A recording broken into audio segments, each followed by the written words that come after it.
신앙 고백하겠습니다.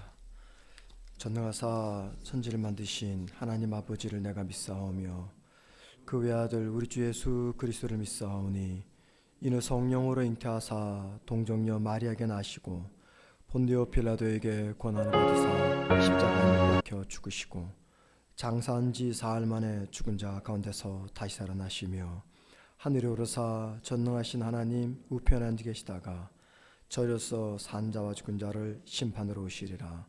성령을 믿사오며 거룩한 공예와 성도가 서로 교통하는 것과 죄를 사하여 주시는 것과 몸이 다시 사는 것과 영원히 사는 것을 믿사옵나이다. 아멘. 찬송가 300장 찬양하겠습니다. 300장입니다. 찬송가.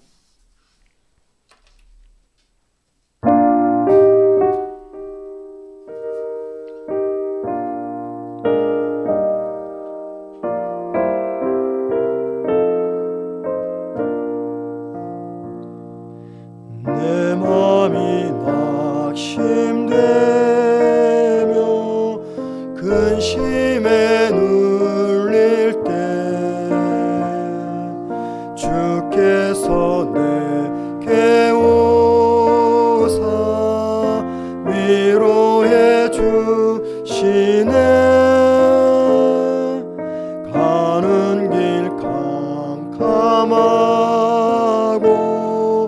괴로움 많으나 주께서 함께하며 내 짐을 지시네. 그네가 내게 족하네. 그네가 족하네. 이 괴로운 세상 지날 때 그네가 족하네. 희망이 사라지고 친구 날 버릴 때 주께서 속삭이며 새 희망 주시네. 싸움이 맹렬하여 두려워 떨 때에 승리의 왕이 되신 주 음성 들리네. 그네가 내게 족하네. 그네가 족하네. 이 괴로운 세상 지날 때 그네가 족하네. 번민이 가득 차고 눈물이 흐를 때 주 나의 곁에 오사 위로해 주시네. 환난이 닥쳐와서 어려움 당할 때 주님의 능력이 원수를 이기네. 그네가 내게 족하네. 그네가 족하네. 이 괴로운 세상 지날 때 그네가 족하네. 아멘. 하나님 말씀 봅니다. 마태복음 7장 1절에서 12절입니다.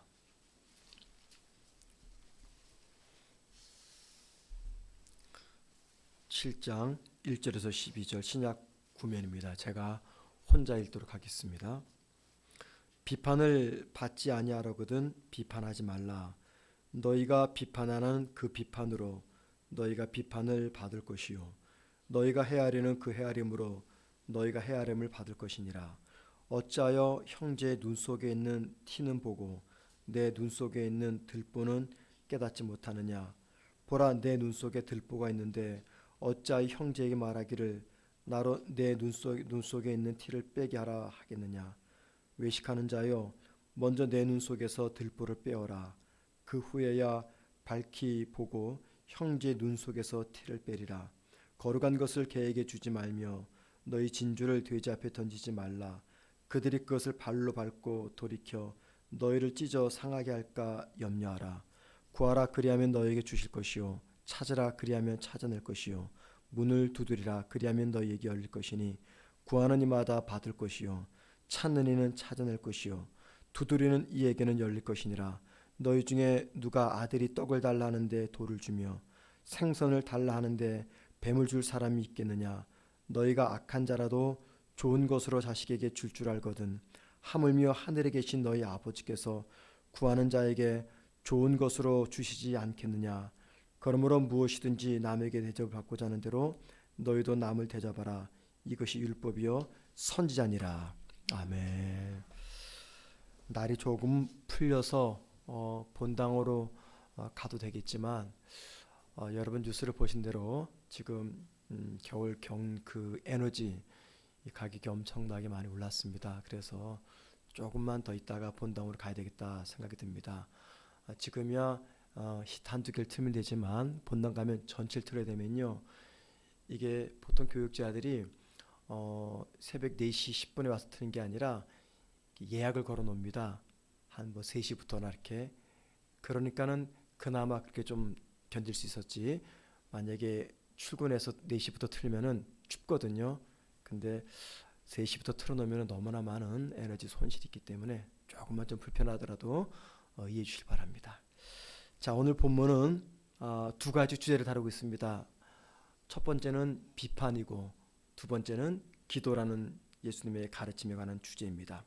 먼저 예수님은 1절에서 6절까지 우리 사람들이 참 가장 쉽게 범할 수 있는 잘못된 행위, 이 비판의 문제를 지적합니다.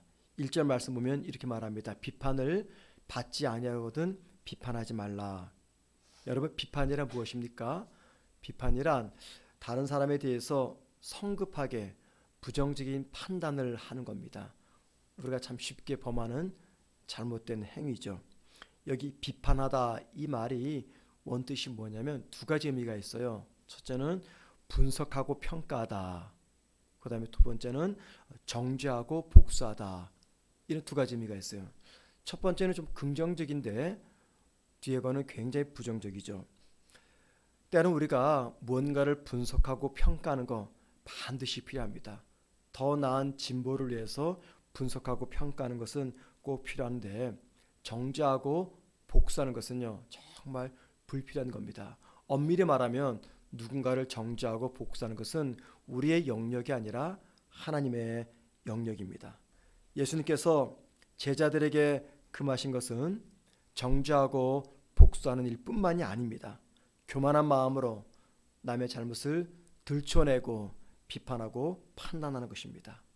우리가 어떤 사람에 대해서 평가할 때가 있습니다. 그 평가가 또 때로는 필요하고요. 그런데 평가를 하더라도 그 목적입니다. 목적. 건설적이어야지 보복적이 돼서는 안 된다라는 겁니다. 그런데 주로 우리는 누군가를 평가할 때 건설적인 의미를 두기보다도 이 보복적인 면에서 평가를 하곤 합니다. 주님 지금 그 문제를 지적합니다. 특별히 2절에서는요 비판하지 말아야 될 이유를 밝힙니다. 왜 우리가 누군가를 비판하지 맙니까? 그 이유는 내가 누구를 비판하면 나도 비판을 받을 수가 있기 때문입니다.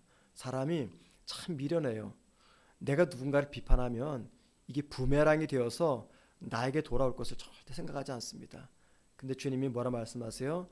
내가 누군가를 비판하면 나도 비판의 대상이 될 수 있다 말합니다. 그리고 3절과 5절에서는요. 누군가를 비판하는 사람들이 빠지는 함정을 이야기합니다. 그 함정이 무엇입니까?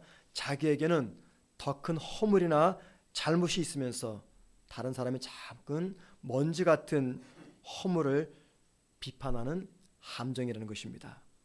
예수님은 자신에게는 들보 같은 큰 문제가 있으면서 티 같은 먼지 같은 작은 문제를 가지고 남을 비판하고 정죄하는 것을 가리켜서 외식이라고 이야기합니다. 외식. 다른 게 외식이 아니라 나는 더 큰 문제가 있는데 별거 아닌 문제를 가지고 다른 사람들을 비판하고 판단하는 것. 이게 외식이라는 것입니다. 자신의 허물에 대해서는요, 굉장히 관대합니다. 이게 우리의 특징이에요. 그런데 다른 사람의 실수와 허물에 대해서는 굉장히 인색해서 그 사람의 문제만 밝힐 뿐이지 자신의 문제는 무엇인지 깨닫지 못합니다. 이게 우리 문제입니다.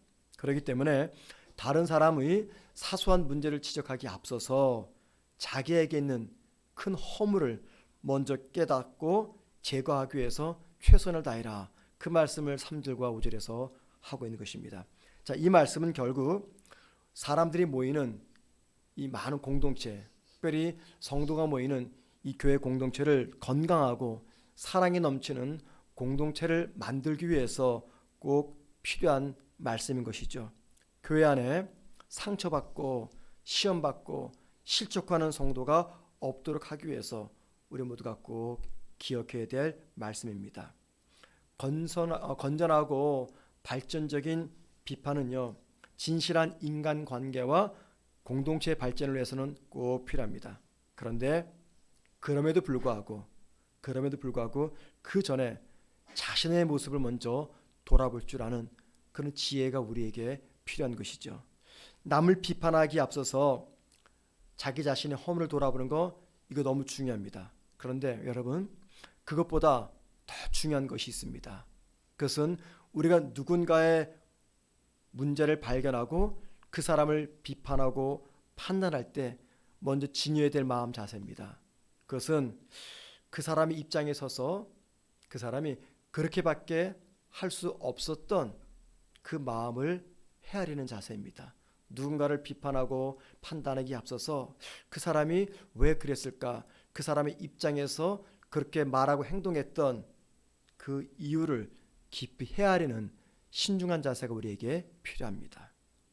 자, 두 번째, 주님은 7절과 12절에서 기도에 관한 이야기를 들려줍니다. 7절 말씀 보면 이렇게 말하죠. 구하라, 찾으라, 두드리라. 같은 의미죠.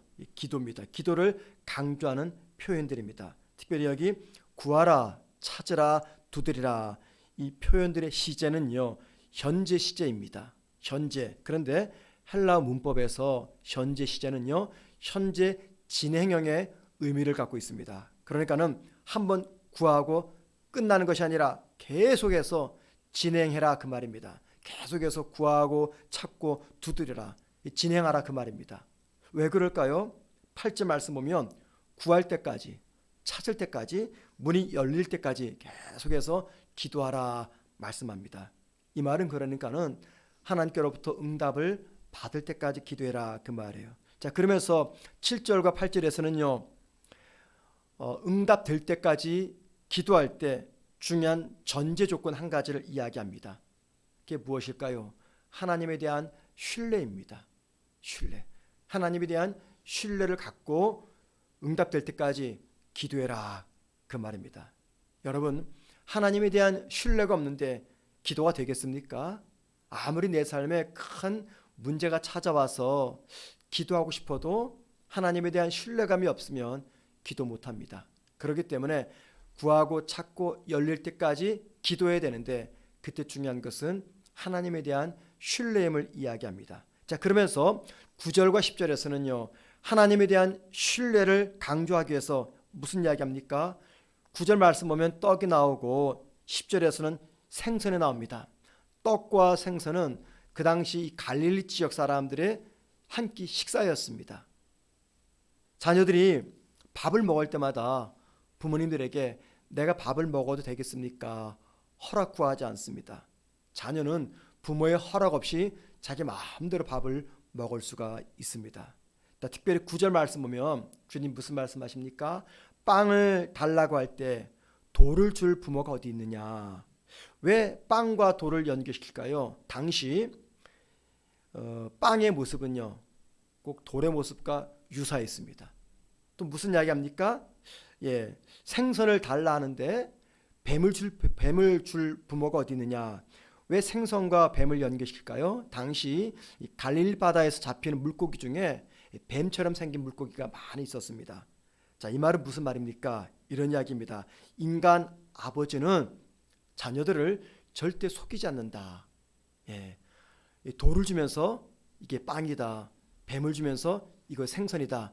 부모는 자녀를 속이지 않는다. 그 말하면서 뭘 대비합니까? 인간 부모도 그리한데 하나님 아버지가 어떻게 당신 자녀들을 속일 수가 있느냐. 하나님 아버지는 당신의 자녀를 속이지 않는 진실한 아버지다라는 것을 강조합니다. 어떤 진실함일까요? 자녀인 우리가 하나님께 무엇을 요청할 때 비슷한 것을 주시는 분이 아니라 나에게 가장 정확한 것, 떡을 구하는데 비슷한 돌을 주는 분이 아니라 떡을 구할 때 하나님 보시기에 떡이 필요하면 가장 정확한 떡을 주시는 분, 그러니까는 나에게 꼭 필요한 것을 공급하시는 분, 그분이 하나님 아버지라고 말씀합니다. 자, 그러면서 11절에서 이 모든 이야기를 뭐라고 이야기합니까? 좋은 것으로 주지 않겠느냐. 우리에게 가장 좋은 것으로 주지 않겠느냐, 그 말입니다. 이 말이 무슨 말입니까? 하나님은 우리가 기도할 때 나에게 가장 정확한 응답을 하실 분이다라는 겁니다. 우리가 기도하는 것이 나에게 좋은 것이 아니라면 하나님은 그거 주지 않고 내가 구하지 않은 것, 그런 하나님 보시기에 나에게 가장 좋은 것을 주시는 분이다라고 말씀합니다. 기도는 내 입장에서 생각하는 기도 응답이 있어요. 그죠? 그런데 기도 응답을 하실 하나님 입장에서는 또 다른 기도 응답의 내용이 있습니다. 그 두 가지 속에서 하나님께서 응답하실 때는 내가 좋은 것이 아니라 하나님 보시기에 가장 좋은 것으로 응답하시는 분이다 말씀합니다. 우리는 무엇을 기도 응답이라고 생각합니까? 내가 원하는 것이 이루어질 때 이걸 기도 응답이라고 생각을 합니다. 그래서 내가 이루어진 것이, 원하는 것이 이루어지지 않으면 기도 응답 받지 않은 거예요. 그런데 하나님은 우리가 생각하는 모습의 응답을 주지 않을 때가 있습니다. 왜 그럴까요? 그렇게 하면 우리가 망하기 때문입니다. 우리가 떡을 구하지만 하나님 보시기에 제일 좋은 응답은 떡이 아니라 돌이라면 돌 주십니다. 우리가 생선을 구하지만 하나님 보시기에 생선이 가장 좋은 게 아니라 뱀이 가장 좋은 거면 뱀을 주십니다. 그것이 나에게 가장 좋은 은혜이기 때문입니다. 기도 중에 우리가 기억할 꼭 세 가지가 있습니다. 첫 번째, 하나님은 우리 기도를 반드시 들어주시는 분이십니다.